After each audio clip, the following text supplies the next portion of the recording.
Hey, yo, it's Guido coming at you with a Tactics Talk. Thanks for tuning in and welcome back. I got a good one for you here. The release of the LT-432. Tier 8 Russian premium light tank. A Russian premium light tank at Tier 8 has finally come out, and it is the LT-432. You can see it here. The embargo is lifted if you're looking at this video. And it is time to go out and buy yourself what is arguably one of the better premium Tier 8 light tanks. We'll take a look at all of the basic things that I always look at, do an overview, tech tree, 3D model. It is up in tanks.gg already. We'll take a comparison amongst its peers. Those are all of them down there, minus that MT Revenant thing, which is still sitting in the garage. We'll look at my stats after 12 games, my setup, and I've got 3 or 4 examples of gameplay of the LT-432 Premium Tier 8 Russian light tank. Let's get on with it. Starting with the overview, you can see it's quite a large light tank in comparison to some of its stablemates, the Bat Chat, which is about as tall and much shorter, LTTB, quite a bit taller actually, but not even as long. The LTTB is a very long light tank, and you look at the 432, it goes on forever. WZ, which is similar in combat capability, we'll talk a little bit about this later, is a bit taller and beefier looking tank. T92 is similar in height and much shorter, so a much smaller tank. Hawk is the big box right there. Bulldog is quite a large tank in there as well, along with the German Tier 8 premium version of that, the 91 GF. So you can see it's quite a large tank for a light tank, but that does not actually hurt its stealth much, and we'll talk about that when we get to the stats. Kind of interesting, actually. Looking at the vehicle details, you can see that it has 3 crew. We'll talk about that in just a minute. But in the early 60s, Research Institute number 100 developed several projects. So this is one of those fantasy tanks. In addition to the crew, an extra deployment of troops was also to be carried. Existed only in blueprints. So this tank was never really developed, just another blueprint tank. But it is kind of a really cool looking tank. You can see that it's got highly sloped armor, and in fact, for a light tank, that's quite thick. We'll talk about that. And the turret is really good. For the Russian hover tanks, it's very similar to all of the mediums and light tanks that the Russians have. It has a lot of armor. Gun is punchy enough. We'll talk about that as we go. And that is the basic overview of the LT-432. Low slung, but quite large, so those shots along the side are going to be a little bit easier, even though it's not very tall. Fairly low profile, though, looking straight on. Good turret for some decent hold down, and surprising amount of armor on the front of it. But again, a relatively large light tank, minus the fact that it's not very tall. Let's move on. On to the tech tree considerations. As it is a premium, there's nothing to talk about as far as modules go. You'll see that obviously it supports the Russian light tank line, the T100LT, the lightweight, the LTTB, the LTG. I did mention it is a 3-crew tank. Interestingly, the 100LT is also a 3-crew tank, but the T54, LTTB, and the rest of these are more, 5 or 4. 5 for the MT, looking at the LTG, down to 4, and you're going to carry 4 up to the 100, which means you're going to lose a loader. And interestingly, the T100, I'll show you this on the crew a little while later, both the commander and I believe it's the driver carry loader capability or loader skills. So you're going to have 2 different guys that you can do loader skills on. The commander is also the radio operator. So you've basically got 2 crew members that are double spec'd. One is triple spec'd, but more than likely you're going to put the loader skills if you're going to use them on the driver guy. It might be the gunner. We'll take a look at that when we get to it. But it is an interesting crew setup. I had to dig around a little bit to realize what was going on in that one. So you can train your lightweight and your LTTB crews, but you're going to not be training the loader. It's a perfect fit for your T100 crew as far as training goes. So not perfect, but not bad, and it does support the top tier 10 tank as far as the crew layout goes. Let's move on to the 3D model. 3D model in tanks.gg. An interesting thing happened along the way to the light tank destination. We have a light tank with quite a bit of armor, actually. Taking a look at the front, highly sloped 70 millimeters, which you won't think is a lot, but we'll take a look at its comparison to the rest of the light tanks. Highly angled, up to 154, so you're not going to expect it to bounce a lot, but if you can put some angling on it, you're going to get the occasional good bounce off of this, where most light tanks are almost never going to bounce anything, especially from tier 8s and higher. The turret, though, is quite effective. 164 effective, nicely sloped and rounded. So for a turret on a light tank at tier 8, it's quite good. And when you're top tier, this thing is running around with top tier medium armor, essentially, at tier 8. If you're a top tier, tier 8, you're fighting 7s and 6s. You have every bit of armor, more or less, that any other well-armored tier 8 medium has, and makes it highly effective in the damage dealing and swing roll, swinging over to a medium roll as top tier. It's going to have the same problem any bottom tier light tank has, but slightly less, because on occasion you're going to get some troll bounces from this crazy armor that this thing is carrying around. The sides are no bueno, not that good. Obviously it's a light tank, and the rest of it is essentially light tankish, with some pretty big tracks right there for eating heat. I wouldn't say it's much of a side scraper, but the occasional lucky heat shot that doesn't go through the tracks are going to be problematic for people shooting you. Okay, we've got the comparison tool, and I have pretty much all of the tier 8, both premium and regular tech tree light tanks here. See the LT-432 on the left. Remember that when I do this, I configure it with 100% crew, no skills or perks, no equipment. So we get a good baseline of what each one of these tanks can do with just the same setup as far as crew and equipment and skills and perks. See the 432, I've got the GF92, some of the tech tree guys, and I added the ELC even 90 on the end. So let's take a look at how this tank compares, because it's very interesting actually. It is right at the top of the class or comparable in nearly every stat. 180 damage per shot. That is on the slightly low side for a tier 8. Although it's not as bad as the T92 over here. Still workable. 176 on the penetration, which is right in there, right in the middle. Light tanks are not going to be known for their great pen. The gold round, however, is a gold AP round, not a regular round, but a gold AP round as opposed to a heat or an APCR. Gets 218 pen on the gold round, or the premium round, if you will. Rate of fire is 11.79, which is right up there. It actually can spit the rounds downrange pretty quickly. Not as fast as the T92, but fairly close. Reload time at 5.09 seconds.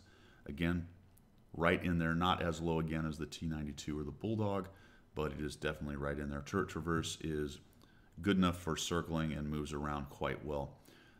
One of the things that it's not very good at is gun depression. -7 is in the usable but not comfortable range. It's not as bad as the LTTB at -5, which is in the painful range, but -7 is getting there.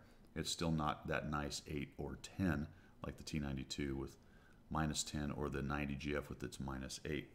So that is the one knock really against it, and it's kind of a small knock because it's still pretty good. Aiming time is 0.92, not as nice as the GF or the 92, which, oh by the way, are two premiums and have some of the best aiming time, or have the best aiming time of the tier 8 lights. And then you've got the 432, which is right behind it and ahead or tied with the rest of the tech tree lights. Essentially, the 92, the GF, and the 432 are better light tanks than nearly all the tech tree light tanks. I think that's kind of a problem. I'm going to leave it at that without analyzing it much, but you can see that the number of places that these premium tanks are best in class is quite a bit. So we'll come down here, dispersion at 0.36, not horrible. And these are pretty cookie cutter actually. I didn't realize this, but most of these tanks are 3.6. The Hawk at 3.5, the LTTB at 3.5, and then there's 1.38 with the WZ and those Chinese guns. Average damage per minute is right up there at 2,100. Not as good as the GF, which is top in the class.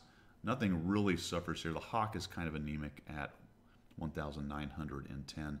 And of course the ELC even 90, a very specialist vehicle. It is mostly stealth. Although the gun is interesting, it does take a long time to reload that bad boy. It's got nice burst, but overall it's 1,152. DPM is pretty bad. Survivability, 1,100 hit points, tied for top in class. Here's that armor I was talking about. What's interesting is, while it does have great hull armor, it's not quite as good as the LTTB. That is a not well-known secret, but the LTTB's front armor has some flat spots on it, and it's not quite as highly angled, and the tank is taller. So I would say that the LTTB's armor is slightly less useful, even though it is a little bit thicker. But here's where it really shines, and that bloody turret, you got to be kidding me. 160 on the turret of a Tier 8 light tank. And you can see it right there, 160, 100, and then 60 on the back of it, which is amazing. Coming down here, you would think that, hey, it's got a pretty good armor. It's close to top in class with gun handling. It's got great DPM. Surely there's a negative on the speed, right? It's a very heavy, big tank. Nope. A 900 horsepower engine, top in class. Where have we seen that before? Where have we seen that before? The load weight limits up there, specific power at 33 near the top in the class, which gives it a top speed of 70. This thing will zing.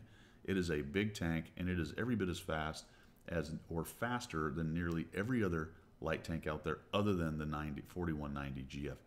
Let's take a small sidebar here. The 4190 GF, I think, is kind of a special case. It is a tank that was a premium light tank, and when the light tanks were reorganized, rebalanced as it were, the 4190 GF was not touched because it's a premium, and that actually made it a little bit overpowered tier for tier. But this LT-432 is comparable to the 4190 GF and really built on some of the same kind of specifications and can really do a lot of the same things, except for one, we'll get to that, the 4190 GF, and it's a small thing where the 432 falls down. Traverse speed is fine on the whole. It's the hover medium technology. Okay, concealment. I mentioned this a little earlier. You would think, again, that if the gun handling's great and the armor's best in class or near the top and it's got really good hit points, that there got to be some negatives. So maybe because it's such a big light tank, it will be hard to see. Nope. If I remove the ELC even 90, which has a 22.12 and 22.12 while moving, and the same thing, or 5.53 stationary and moving on firing. Remember, light tanks keep their ammo while they're moving, or keep their camo, not ammo, while moving. If I remove it, watch what happens, because that's an outlier, right? Ooh. The 432, I do not understand this. I have to be honest. I do not understand this in any way, shape, or form. Has the best concealment in class. Better than a T92. Now, not much. It's 18.58. The T92 is 18.24. Okay. The T92 somehow is better while moving, or sorry, while firing. A smaller gun, I assume, is the deal right there. But I, for the life of me, cannot figure that one out. This tank is so big, it should not. Now, it may be that the primary calculation has to do with tank height. I'm sure that has something to do with it. I don't know why that would be primary. I don't have any idea how they do their concealment, other than maybe throwing a dart at a dartboard, or the TLAR, that looks about right, something like that. But I have to say that if you're going to make a light tank this big with this much capability and then also give it the best camo, it makes people scratch their head and say, well, okay, I don't understand. What is the logical reason for this thing to have the best camo in class over the T92, which is tiny, tiny, tiny. The Batchat is better than the Batchat 12T, which is also tiny and about half as long. As far as concealment goes, you would think the Batchat would be easier to hide. All right, that is enough of that. I'd mentioned earlier one of the other things that it's not quite as good as the 4190 GF, and that is spotting. It's got the 380 spotting, 380 meter spotting range on it. And that is a little bit problematic for some of the light tanks. The LTTB, the Batchat, even the WZ. All those guys have a little bit of a tough time digging out guys at the edge of their spotting range and rely on things like optics and binocs to get themselves competitive. Obviously, the 90 GF, the T92, the Bulldog, and the Hawk 12 at 410, which I didn't realize, can use optics and binocs much to their advantage. But the LT, the Batchat, the WZ, and the LTTB really need those as one of your equipment slots to fulfill the light tank role at the higher tiers, especially if you're going to try to take on tier 9s and 10s with their great spotting, whether they be light tanks, medium tanks, or in some cases heavy tanks, as you get vision saturation at the higher tiers. So that is one thing you will want to think about when you're running your LT-432. The good news is, and we'll get to this, is you don't have to run it as a scout. You can run it as an assassin with a secondary scouting kind of capability. All right, that is the comparison. What would I hang my hat on? I don't know, man. It does everything, right? Other than my long diatribe about view range, which probably doesn't matter too much based on the way the game is played, based on the way the maps are set up and the equipment you can put on it, plus your crew skills, a negligible problem. I see no negatives to this tank. Usually I say I'm going to hang my hat on a couple of the good things. It does everything well. So let's hang our hat on a couple of the bad things. Oh, bummer, it's got only -7 gun depression, and it only has a 380 view range. That is all I can find, fellas. Let's move on to my stats in this thing. On to my stats. Normally I like to do about 20 games, a little bit pressed for a time with the whole hurricane thing, wah for me, all that stuff. So I ended up with 12 battles out of this to give you a general idea of how this thing fights. And after 12 battles I realized that I really didn't need the other 8 to pass judgment, or even really to show you how the tank plays. When I get to the examples, I'm not going to show you any 3,000 or 5,000 damage games. Didn't really get to that point.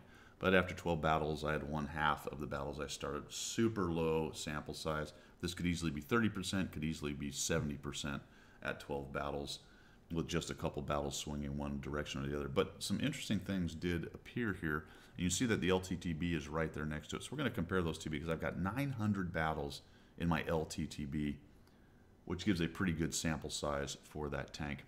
And then there's the mod one. Oh, I'm sorry, that's a medium. We'll look for one other light tank and we'll talk about that. But if you're looking at the 432 stats that I've got in it, 1.36 damage, destruction 1.63, actually has some armor use efficiency of 0.11. That's impressive for a light tank, actually. It's pretty high for a light tank.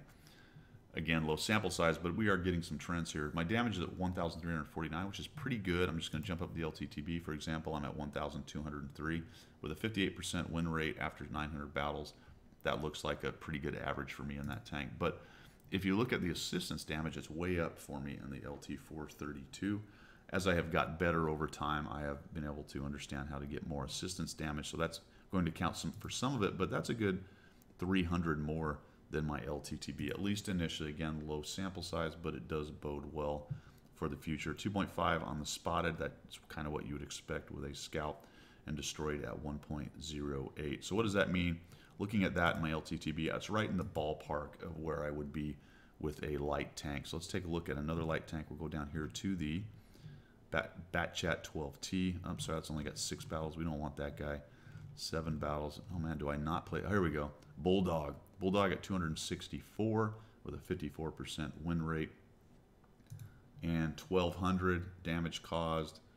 Assistance at 600, and the numbers, damage ratio, destruction ratio, these are all very similar to what I am doing in the 432. So if I extrapolate those numbers out, this will be the basic ballpark.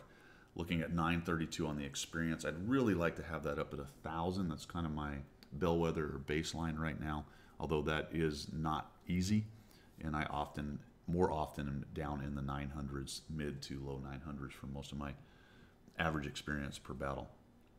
So I think given enough time, the LT-432 would perform about as well as the rest of my Tier 8 light tanks, somewhere in the 55 to 58% win rate area after maybe 100 to 200 battles. We'll see if I even get to that point. It's a fun tank. It's a good tank. I don't know if I'm going to grind it up to that many battles, but we shall see. Those are the stats. Let's take a look at my setup.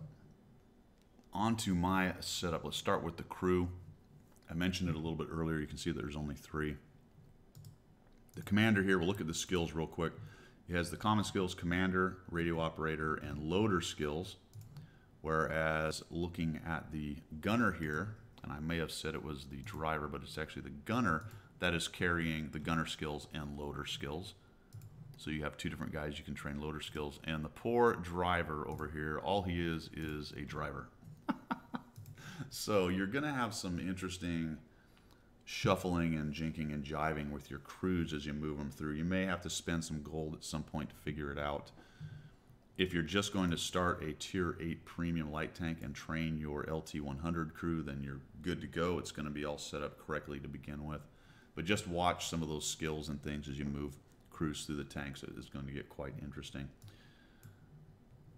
Looking at the setup down here, there are no modules to upgrade. It's a premium tank. We'll get to the equipment in a minute because really this tank is a two-taste tank. I'm not going to come down on one for the other and tell you there's a best way to do it because there's multiple ways to do this tank. Here's an interesting thing. The regular round is APCR. The premium round is an AP round with 218 pen, and then of course there's an HE round. I used small kit, large fire extinguisher. Food is definitely a player in this tank. I didn't notice any fire issues. I think I got lit on fire once by some big tank hitting me in the back or so. After 12 games, I can't really tell you whether it's vulnerable or not. I run the large fire extinguisher to minimize the amount of fires anyway. However, food I think is definitely an option in this, and that will help you a little bit with that vision range problem that the tank has, and of course the rest of the skills overall. So let's get into this right here. I am running a enhanced gun laying drive, which is dumb. I just realized that. I thought it was a vert stab. I don't know why I have that. Oh, I thought it was a... Oh, never mind. See, this is what's funny. This is the kind of thing that happens. What I really want is that guy. Oh man, I thought I was running the gun rammer the whole time. All right, so now I'm correctly doing what I thought I was doing. That's fantastic. I would recommend a gun laying drive, vents, and optics for an offensive capability kind of tank. So that is how I set this thing up. It looked like an offensive scout. That's how I set it up for more combat ops. Obviously, there are options in there for, if you want to go pure stealth, you can put on your camouflage net and your binocular telescope. I've talked about this a lot. I do that a lot with a lot of my light tanks because I just like running the passive scouting thing, even though that's probably meta from 3 years ago, and most of the maps don't support it. On the maps that do support it, it's a very fun play style. And the light tanks will swing to combat good enough, even if they're set up like that. For this one, I went pure combat, even though I threw the optics on there to help out with that 380 vision range problem. So the things that are in play are obviously going to be the vert stab. I could probably throw on that and get rid of the optics if I wanted to go pure offensive capability. I would stay away from the gun laying drive like I had on. Not really required there. The gun rammer always is a good one. Binocular telescope is in play. The improved vents are in play, and the camouflage net, as well as optics, are all things that you can run. And like I said, this is really a to-taste tank because it can do the offensive part. Realize you're sort of buying a crummy medium when you do that, but when you're top tier, it really does add to beast mode for this tank. It goes quite well. All right, I've got about 3 examples for you. We'll get into those, and we'll wrap it up. First, though, before I show you the actual fights, we're going to give you a little bonus right here. This was my first battle in the tank. You ever have a tank where you roll it out the first time, you just have that really fantastic battle, and you're like, oh, I love this tank. Well, this is kind of the opposite. I'm on Empire's border, spawned into the northwest, and kind of came over here to the east side, saw our guys pushing, and was exploring the map a little bit and went, oh, look at this. I can actually get in here and flank these guys. So I'm thinking, hey, I'm going to have a good day. Unfortunately, I fall off this thing, but I have a shot into the T-95. He's wondering where the shot came from. Up another shot in the T-95. He's no longer wondering where the shot came from. I'm going to try to come down and get off.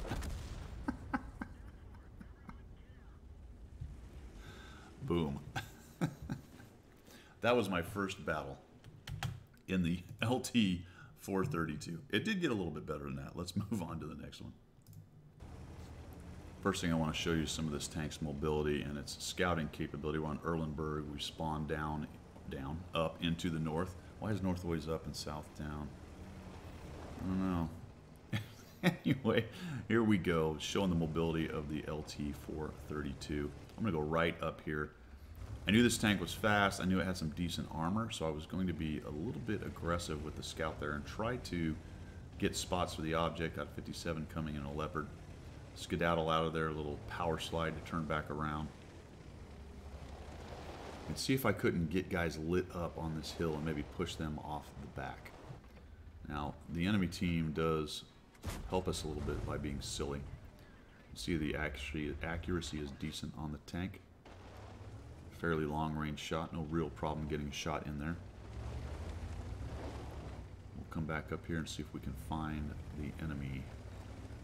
There we go. There's the 40T. Now he's getting pummeled. I'm going to run away. I want to avoid the artillery. We'll spin around again because that's fun. You'll see that I do have to be careful about the depression on the gun. I have to come up on the right spot right there, otherwise I'm not going to get the gun down onto the target. This hill helps out because it slopes downhill, although there are a couple spots that are problematic. So I'm going to come up here and do one of these. One of the nice things about a flat tank like this one with a low profile is it does that kind of thing pretty well. Now this is crazy because this 12T comes up and over. He's auto-aimed or just aiming, and wham, hits me. One of the worst dispersions on a moving tank in the entire game. No problemo. No problem. I'm going to try to sneak one in there, but he turns. So we'll move back down here. You can see, even though it's relatively large, just that great mobility on this thing. You can really get around. It's got that hover tank technology that all of the Russian tanks have. I find a JT sitting up here. The Batchat's running off. I've got a Scorpion G hanging out in the back. And I feel like based on what I'm seeing, there's a bounce on a regular APCR round. I feel like from what I'm seeing, there's not a whole lot down here. Some of their bigger tanks are in the middle. I haven't been shot at as I have poked around this corner. So now I'm looking for, and I'd like to get this Scorpion, but I want to avoid getting hammered by the JT. And the JT's taking fire from down below in the middle, which is one of the great cross-court opportunities on this map. There's a bounce on an angle. Looks like the Scorpion's making a runner. That's going to be problematic because once he gets back into those bushes, there he goes, he disappears. Now I don't know where he is. And if I come around the corner and take on the JT, which is what I'd like to do, then I stand a chance of being hit by the Scorpion. In addition to that, with only 180 alpha, I know that I'm going to take several shots to get the JT down. And he's probably going to put one into me and hit me hard with that 500-ish alpha shot, which is about half my hit points, or a little over. So that would be a bummer. Between him and the Scorpion, I'd be done. So I'm just continuing to try to get that guy lit, find out where he is very carefully.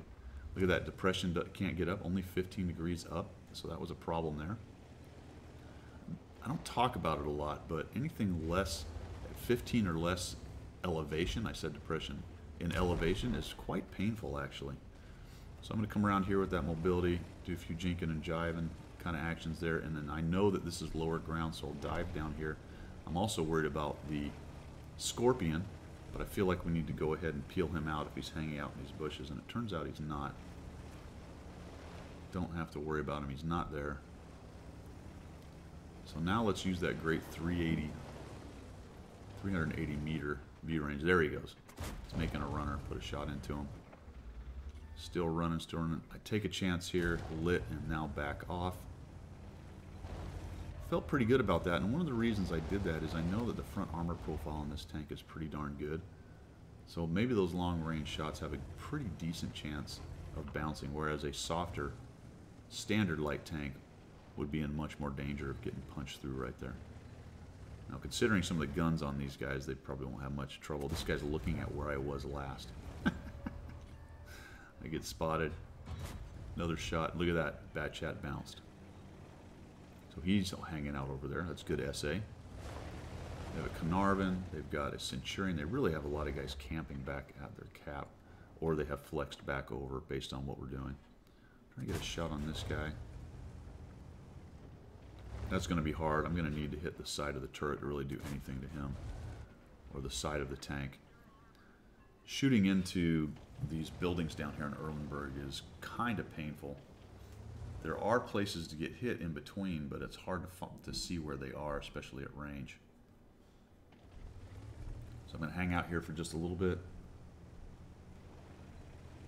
Back off. And change where I'm going just a hair. Let's head over this way. And now I've got in my mind I would like to tuck up in there and give all these snipers something to shoot at. Something more to shoot at. And maybe start to change a few of these angles. Carnarvon's there, he takes a hit. The Super Conqueror is anchored in the buildings. And now I'm trying to see if I can sneak around on these guys. And I find the Centurion right here. I get him lit. he knows I'm here now, so I'm going to take a nice shot into his side and back right out so he can't get a shot on me. And if he wants me, he's going to have to actually come around and expose himself. Initially, I thought he might do that, and then he backed off, thought better of it. So now I'm going to try to change the angles that I'm working. There we go. There's a nice hit into him, and I know he's close. He's not quite a one-shot, so I'm going to come around here and get a little more aggressive, see if I can put a shot into him. I bounce and eat 235, so on hindsight, probably not the best move right there. And I kind of knew he was going to do that. He's a good hold-down tank, but down he goes. The Object 140 takes him out. That now frees me up for a little bit more maneuver to start looking for shots. Rubble pile that I can't see through. So I'll move over here, and I find a defender, which is sitting there. Now, I know there's a 12T. This is an HIF case. I'm just farming damage here. And there's the 12T. I knew he had run off somewhere and was close, and I knew that every time I come around and took a shot at this guy, he might think about popping around. He's probably reloading right now because he's not coming out to keep me honest. And that 180 Alpha is going to take forever to chew through the defender. And I'm thinking, man, I probably should have taken that one last shot. You can see that I was reloaded for quite a long time. That's actually going to cost me. I'm going to come back and he's going to get a shot on me. And now I'm going to look for shots on him. Had he just pushed me, he might have been able to clip me out right there. But he backs up, and now he's being pushed by the 704, which frees me up to farm some more. And that's just a little bit of consideration for multi-axis fighting, kind of paying attention to where you're being targeted from, where the enemy is. This guy's down in the water, he gets hammered. And now I'm going to go look for some Super Conqueror hit points. He's got a lot of them. I do have to be careful. I'm kind of a two-shot to him. Maybe a one-shot with a high roll. He's just fired, trying to get through. You can see the mobility on the tank is pretty good.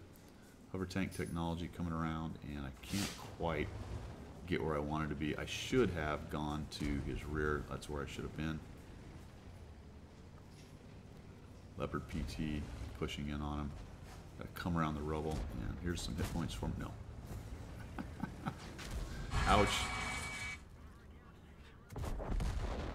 Got hit by the artillery of all things. And I don't get any more hit points out of this. I spend some time driving around in the water down there trying to get across.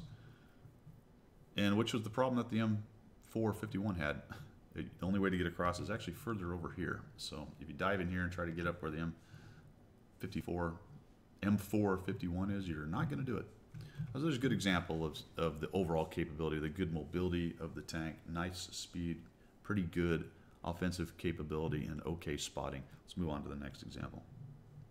All right, for the second example, I'm going to show you more of an offensive move with the LT-432. See, I'm bottom tier on this one in a 357 loaded into whatever this map's called, Westfield. And I'm going to go up to the top here and help the heavies win by being as annoying as possible. And this is one of the light tanks that can definitely do that. They can all do this, but this one with a little bit of armor actually makes it slightly more comfortable. You're still very vulnerable.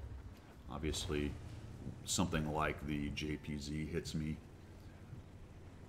I'm going to have a really bad day. But if I'm careful, I can do all right. Now, the first mistake I make here is relying on my speed a little overmuch. As I come through here, I get spotted by the 50 TP, and unfortunately, he's able to just point his turret fire and hit me, and track me, of course, all at once. And I've dropped 700 hit points. So now I've got to be a lot more cagey, but I've taken a position where I can be quite annoying. And if I'm careful, I can avoid getting hit. And what you're looking to do here with a light tank is to pop out and shoot while they're not expecting. Oh, couldn't quite. There we go. That little bump up right there. There's that elevation problem that the tank has again right there. So the T-34 is attempting to pop over. 60 TP. I can't quite get on it. And as I drive my hole up on that little bump right there, I have a hard time getting the depression onto him. So now I'm paying attention to 103, who's kind of looking at me. But he's got to worry about me and the tanks. And I see his turret turning away. He's not looking at me, and I just pop out and take 190 off of him. Now he's looking at me again. Now he gets artillery. T-34 is still doing his thing. I'm paying attention to both these guys and looking for the opportunity. Another shot goes in. He's not looking, and I put another 168 on that guy. And now he's in big trouble. Now, I am worried about that, the JPZ, and there's a 704 in there as well. I need to be careful about not popping out and having them see me and take me out. Good news is the 7.4 is a little bit lower on the hill. I'm going to come up a little bit higher and swing back around. There's the T-34. We're going to look for a spot. Nope, he backs down. He's coming up again, looking for a shot. Let's see if we can get just a little bit. There we go. Put 189 on him. And that can be highly annoying as a heavy when you're trying to fight hold down like that. You got guys with different angles, and you can't follow all the angles. And dudes will pop out and snipe at you like that. So now I see the 103. He's looking at me. I see his turret move away from me. So we'll come up and see if we can't put an end to this guy. There we go. So basically just worried him to death like a little chihuahua. It's good news that the artillery didn't push into me. And now we'll use the mobility of this thing. Come around and change the angles. I know the JPZ has been pushed back. I'm a little bit worried about the 704. But I'll take that chance right now so we can gang tackle the 60 TP. Plenty of pen from the side to go through. It's not heat. You can see that I've hit skill. So it's not going to be eaten by the tracks. 60 TP doesn't have really great side armor. So he's really being attacked from multiple directions. And see him turn his turret towards me? He's completely annoyed by me being there, and I would be as well. Now I move back, and I've been paying attention to the minimap because I expected TDs to show up in that area at some point. Thank goodness this guy's not looking at me, so we'll start to farm him just a little bit. He's getting hit from every direction. Nice reload speed. Put another shot onto him. And now I know that I've got the two TDs down below. The 60 TP died. I didn't really have to pay much attention to him anymore, and like I said, I was expecting at any moment these TDs to sort of show up down in this lower area and maybe pop up over and start taking shots at me. So now we've got this guy. I'll take a bad shot here. I do need to be careful if I get spotted. Be shot from the TDs down there, but we find the artillery, we kill him. Now we've got a Scorpion. I think there's some ground kind of blocking my view of him at the moment. Just sneaking up into the bushes just a little bit here, looking for this guy. There was an option to just go raging it down there, but more than likely the Scorpion or the 704 would have got me. Plus there's mediums that are unaccounted for, as well as the prototype. Put another shot on the Scorp. And we'll spend some time bouncing off of the 704. There's the Scorp. Can't see him. He's probably behind a building there. A little bit more careful aim at the sprocket or the wheels might attract him and got me a little more assist damage right there. Up to 2300, 706 spotting. And now where the light tank excels is getting down there and finding the rest of the hit points, especially in a very, we'll cut down to the low, permissive environment like this where there's just not a lot of enemy guns left in the game. There we go. I stopped here. I wish I hadn't. I can do it here in a minute. Stop for a shot, slow down, and then if I had just kept going, I'd have got up there much faster. But we're going to come screaming up here, do a little jump off that rubble. 50-51 and a 430. 430 is probably the biggest problem. I bet the 50-51's running away. So I find him, I shoot him. And then I get over aggressive going forward, spotted, and wham, I get hit by the 430. I should have known that was going to happen right there. Better plan would have been just to back off until I went dark.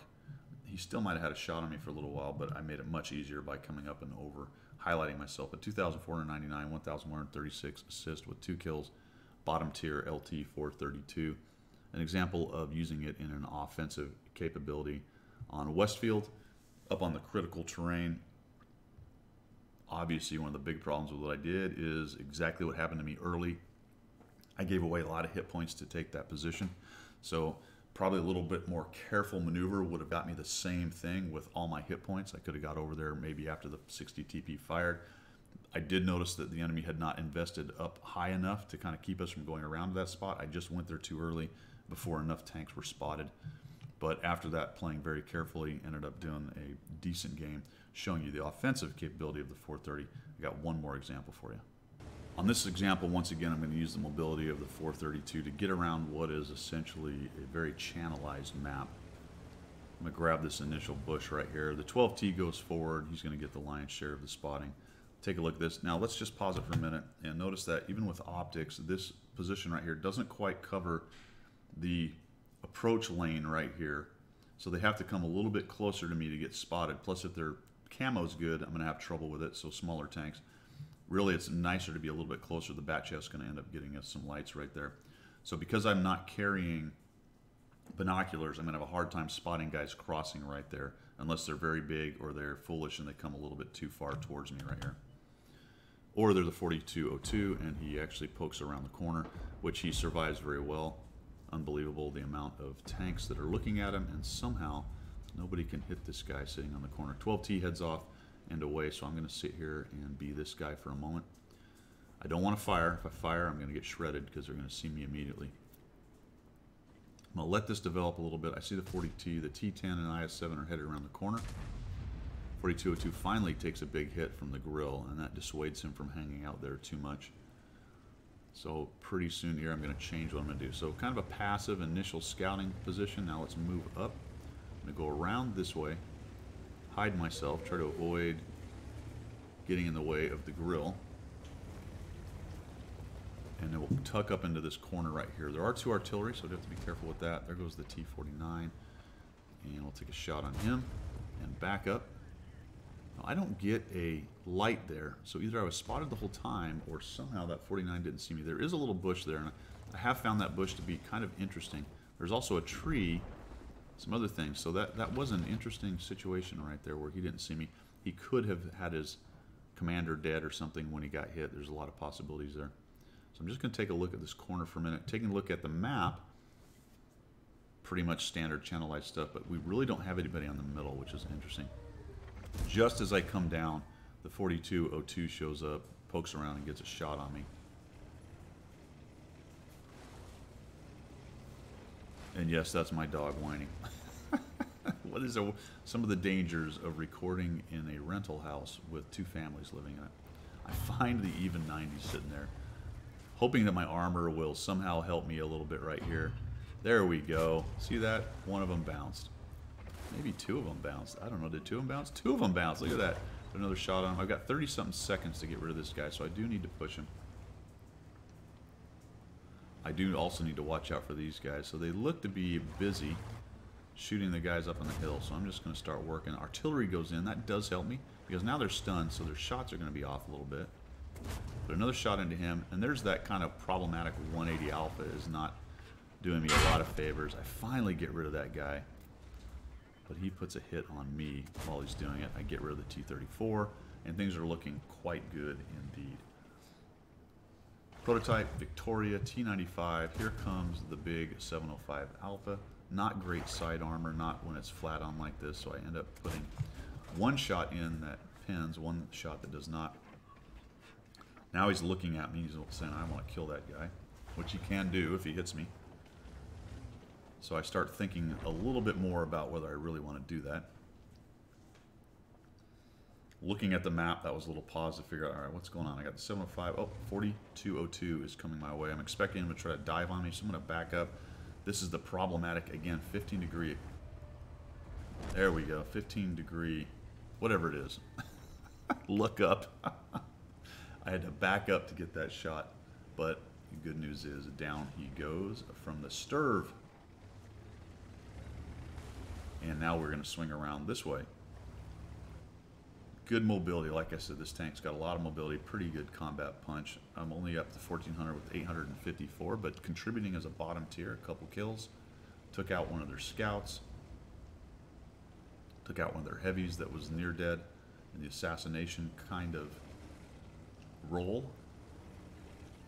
And we're going to come this way. Unfortunately, the Uds found me. See where he is. He's up on the top. The 705's getting pushed. Where's that Artie? Gotta be. Ah, there he is. That was very, very nice of him. The IS-7 missed. I'm just gonna auto aim this guy, put a shot on him, and now as I run towards the 705, I'm thinking about taking him on. Down he goes, and then I think, nope, he's only got one shot left in him, so let's go ahead and turn around. And we'll find the Udes, which I cannot look high enough. Oh, geez, there he is. He's going to get a shot on me. Yep. So the Udes drops 386. Try to, oh, a miss. A miss or a bounce. I think that was a miss. And he seems to be interested in going after the IS-7 based on him going off the hill right there. So I figure I'm either going to get a shot in his back, but now he's down here, so YOLO. Auto aim and shoot and ram, and both of us dead. Off he goes. Well, that is it for the review of the LT-432 Tier 8 Russian Premium Light Tank. Kind of in the emergency ops situation here. Sorry about the dog whining. Hey, I'm just stoked I was actually able to get this knocked out for you guys. It should drop on the appropriate day. I know what it is supposed to be right now, but we're under the embargo and all that. So when it is not under embargo, I will drop this for your review pleasure. I do appreciate you guys coming by and taking a look at it. Overall, what I say about this tank? Well, let's see. Diplomatically, it's good. Maybe a little too good in some places. In some places where it's bafflingly too good, which is kind of odd, considering the amount of effort that goes into historical accuracy and making things. Even though it's a pixel tank game, I'm going to say the word realistic, but kind of trying to model the game rules and game mechanics off of sort of realism. One has to wonder why a tank this big has so many capabilities and seemingly very few weaknesses, minus gun depression and the low end of view range. I mean, those are the only two bad things I can find on this tank. And when you compare it to the other premiums, the 4190 GF is very comparable, but to the rest of the premiums and the Tech Tree tanks, it's just kind of better. So that being said, if you got the money and you're still doing that kind of thing, then you could do a lot worse than run the LT-432. I do like the tank quite a bit. It's a good tank, and again, if premium light tanks are your thing, then it's definitely worth the money. All right, guys, that's all I got. Thanks for tuning in, and we will see ya.